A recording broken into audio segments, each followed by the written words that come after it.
빛을 향해 서 있는 자에게 그림자는 항상 뒤에 있고 빛을 등지고 서 있는 사람에겐 그림자가 항상 앞에 있다. 안녕하세요. 행복 소망입니다. 오늘은 설국열차의 그 전체 칸들에 대한 이야기를 다시 한번 다른 각도에서 살펴보고자 합니다. 인생이라는 차원에서요. 우리의 인생이 설국열차와 어떤 관계가 있는가라고 하는 것을 생각해 보죠. 여러분이 지금 보고 계신 그림은 그 16세기에 그 베네치아 미술의 황금기를 이끌었다라고 하는 그 티치아노라는 화가의 그림입니다. 맨 왼쪽에 있는 할아버지 보이시죠? 그 사람이 바로 티치아노입니다. 가운데 있는 중년 남성은 티치아노의 아들이면서 조수였던 사람이었고 이름이 오라치오이고요. 맨 오른쪽에 있는 그 좀 어린 나이에 소년, 청년 조수였던 마르코라고 하는 젊은이에요. 그림을 보시면 이 밑에 새 동물이 있죠. 그 가장 어린 마르코 밑에는 개가 있고, 그 다음에 중간에 그 아들 얼굴 밑에는 사자가 있고요. 그 다음에 티치아노 자신의 밑에는 늑대가 있습니다. 이 세 동물은 신화에 등장하는 그 세라피스라고 하는 지하 세계의 신, 그 세라피스의 상징적인 물건들이에요. 그 신이 지하 세계의 신이라고 알려졌던 세라피스가 이 뱀의 몸통처럼 그 생긴 그 지팡이 이걸 가지고 다녔는데 거기에 머리가 셋 달린 짐승이에요. 이게 그래서 그게 영원한 시간을 의미했다고 합니다. 이 영원한 시간이다라고 하는 것은 물론 아니겠지만, 그래서 이 그림을 보면 맨 오른쪽에부터 과거, 현재, 미래를 나타내는 것이다라고 볼 수 있고, 그 여러분이 그림을 보시면 자세하게 나와 있진 않지만 그 각 사람의 그 머리 위에 글씨들이 쓰여 있어요. 라틴어라 알아보기도 힘들고 또 해석하기도 힘든데 그 쓰여 있는 의미는 이 오른쪽에 있는 그 청년의 경우에는 미래에 경거망동하지 말아야 되겠다. 미래에 행동을 조심해야 된다. 신중해야 된다라는 그런 뜻의 글귀가 있고요. 그 다음에 가운데에는 현재에 신중하게 행동해야 된다라는 것이고, 그 맨 왼쪽에 그 티치아노의 머리 위에는 과거의 경험을 통해서 잘 행동해야 되겠다라고 하는 그런 의미가 이게 들어 있습니다. 그래서 결국은 이제 인생 전체를 지혜롭게 살아야 하겠다라고 하는 것이고, 그래서 각 시대마다 나름대로의 그 삶의 지혜가 있다, 이런 뜻이라고 생각이 됩니다. 그 티치아노가 했던 생각과 비슷한 생각을 한 사람이 이제 그 클림트인데, 제가 여러분들에게 클림트 그림도 한번 보여드렸을 거예요. 여자의 새 시기, 1905년도 작품인데 한참 뒤에죠. 20세기 초니까. 거기 여자의 새 시기에 맨 오른쪽에 그 아기 여자, 그리고 가운데 처녀, 그 다음에 맨 왼쪽에 있는 노인, 노파의 모습까지, 이 세 시기는 신중함의 알레고리에서 티치아노가 그리고 있는 세 남자와 다를 바가 없어요. 생물학적인 남성이냐 생물학적인 여성이냐는 전혀 중요하지 않습니다. 그건 그냥 인간의 모습을 그리고 있는 것이고, 더 정확하게 말하면 사실은 그 클림트가 좀 더 지혜로운 사람이었다라고 이야기 드릴 수 있어요. 그건 제 강의를 지금까지 여러분이 꾸준하게 들으셨다면 이해할 수 있을 텐데, 왜냐하면 우리 인간이라고 하는 존재는 사랑을 받음에 진리와 연합되어지고 그 진리의 씨를 받아서 그 진리로서의 삶을 잉태하는, 바로 저번 시간 2번에 걸쳐서 제가 그 요나와 곰의 얘기를 제가 드리면서 설명을 드렸습니다. 그러니까 사실은 클림트가 좀 더 우리 존재의 정체성에 대해서는 정확하게 설명한 사람이다라고 볼 수 있겠죠.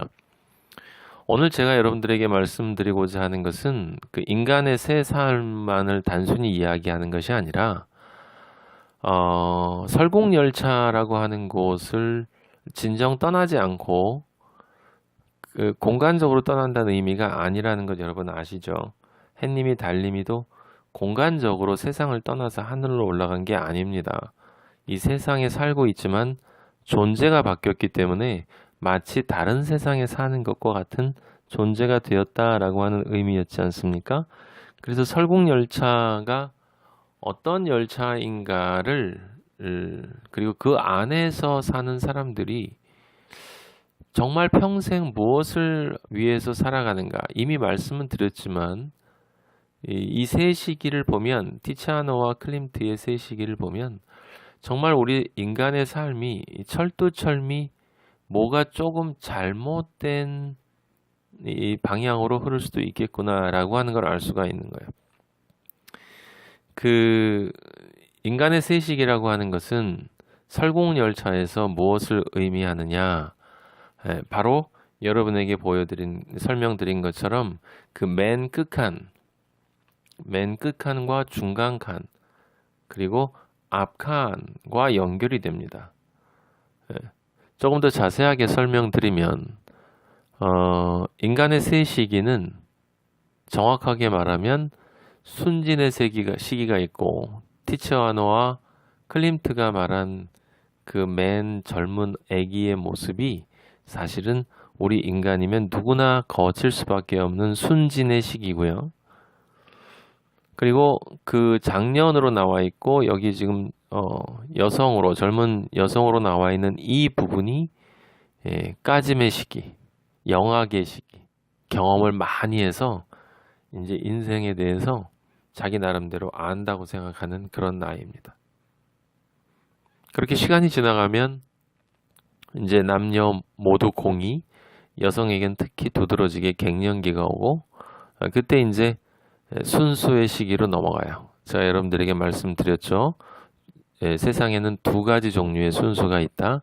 자발적인 순수가 있고 타율적인 순수가 있다. 대부분의 사람들은, 설국열차 안에 사는 사람들은 전부 타율적인 순수로 가게 되는 것이다 라고 말씀을 드렸어요. 근데 재밌는 것은요, 그 사람들이 인생을 살면서 행복감이라고 하는 짝퉁 행복, 그것이 행복인 줄 알고 살아간다라고 제가 말씀을 드렸는데, 근데 인생의 세 시기를 보면요, 그 행복감 중에서 강조하는 부분이 시기마다 다르다는 것을 알 수 있어요. 근데 그게 정확하게 설국열차 이야기입니다. 바꿔 말하면 설국열차의 맨 뒷칸이 생존 중심적인 사람들이 모여 살고 있지 않았습니까? 그것은 바로 순진의 시기를 나타내는 거예요. 순진의 시기. 배가 고프면 바퀴벌레를 줘도 과자인 줄 알고 먹는, 그래서 먹고 사는 문제의 본능적인 욕망으로만 점철되어 있는 존재의 시기, 그게 순진입니다. 많은 사람들은 어린 아기가 아주 순진무구하다고 하죠. 그래서 그 워즈워즈 같은 시인은 무지개라는 시를 썼는데, 그 워즈워즈의 무지개 시를 보면 하늘의 무지개를 보면 가슴이 뛰고, 여러분 들어보셨죠? 내 삶이 시작될 때도 그러했는데 어른인 지금도 그러하고 늙어도 그러할 것이다. 아니면 죽어버리는 게 차라리 낫다. 어린이는 어른의 아버지다. 바로 이 문장이에요. 바라건대 내 생의 하루하루가 자연에 대한 경배로 이루어지기를. 그래서 많은 사람들이 그 어린아이가 순수하고 어린아이와 같은 존재가 돼야 된다라고 이야기를 해요. 이게 또 그 교회 다니시는 사람들은 어린아이처럼 돼야 천국에 들어갈 수 있다라고 얘기하는데, 그 말은 사실은 이제 여러분들이 아셔야 될 것은 어린아이는 전혀 순수하지 않다는 거예요. 어린아이가 천국에 가는 게 아니고요. 어린아이처럼 되어진 어른, 그게 순수죠. 어쨌든 그 순진의 시기에는 왜 애들은, 다시 한번 말씀해, 여러분 어린아이들을 키워보신 분들은 아시잖아요. 애들에게 가르쳐주지 않아도 거짓말하죠. 애들은 가르쳐주지 않아도 싸웁니다. 가르쳐주지 않아도 말을 안 들어요. 안 좋은 것들은 가르쳐주지 않아도 금방 합니다. 그런데 좋은 것 있죠. 네. 좋은 것은 아무리 이야기를 해도 잘 배우질 않죠. 그게 이제 어린아이의 모습이에요. 네.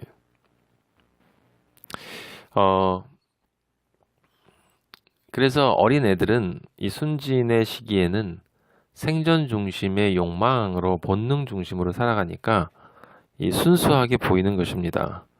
네. 그런데 이제 그 나이가 좀 먹으면, 즉 내 건 네 것을 구분해서 자아의식과 타자의식, 나를 안다는 건 네가 아닌 나를 안다는 거고, 너를 안다는 건 내가 아닌 너를 아는 것이거든요. 그렇게 그 자아의식과 타자의식이 생기게 되면 그때 이제 그 까짐의 상태로 넘어가는 거예요. 그 까짐의 상태가 바로 청년기고, 그 청년기에는 즐기기 위해서 사는 것과 같다. 자기가 원하는 것, 단순히 쾌락적인 것만 의미하는 게 아니라요, 자기가 원하는 대로 마음대로 산다는 거죠. 그게 바로 설국열차의 중간칸이에요.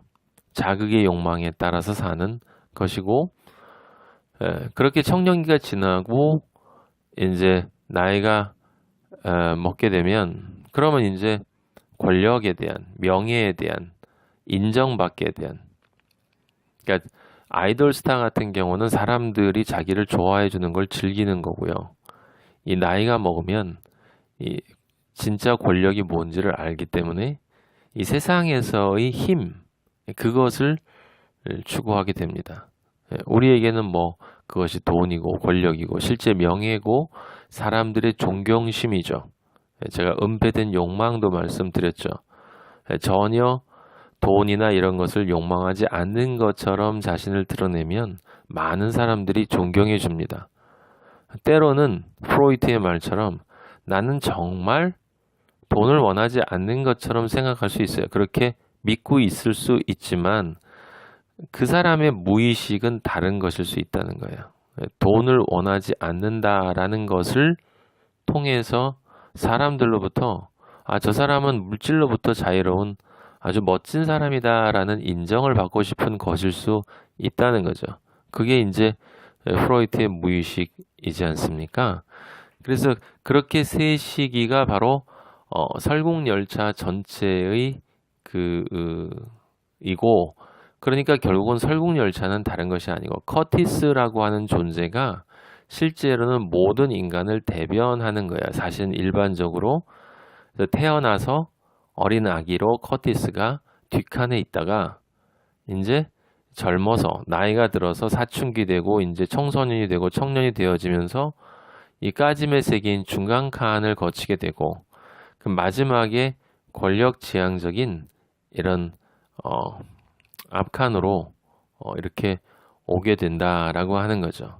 그 포인트는 오늘 제가 여러분들에게 말씀드리고 싶은 것은 무엇이냐면 설국열차는 철두철미, 바꿔 얘기하면 우리가 사는 이 세상은, 그리고 세상에 사는 사람들은 철두철미하게 이 세 가지 욕망의 삶을 어렸을 때부터 각각 단계대로 중심 이동을 하면서 살다가 말씀드린 것처럼 그렇게 헛되고 헛된 인생이 어디로 가는지 모르고 죽는 것으로 갈 수 있다라고 하는 것입니다. 그렇기 때문에 이 설국열차에서 벗어나는 것이 중요하고 햇님이 달님이 달림이가 되는 것이 중요하다라고 하는 것입니다. 예. 클림트의 세이식이나 티치아노의 세이식이는 결국 다른 것이 아니라 우리의 자화상인데, 실제 티치아노가 얘기했던 것처럼 그렇게 신중한 존재일 가능성이 상당히 낮은 우리 인간의 행복을 모르는 행복감의 인생이 길일 수 있다라고 하는 것입니다.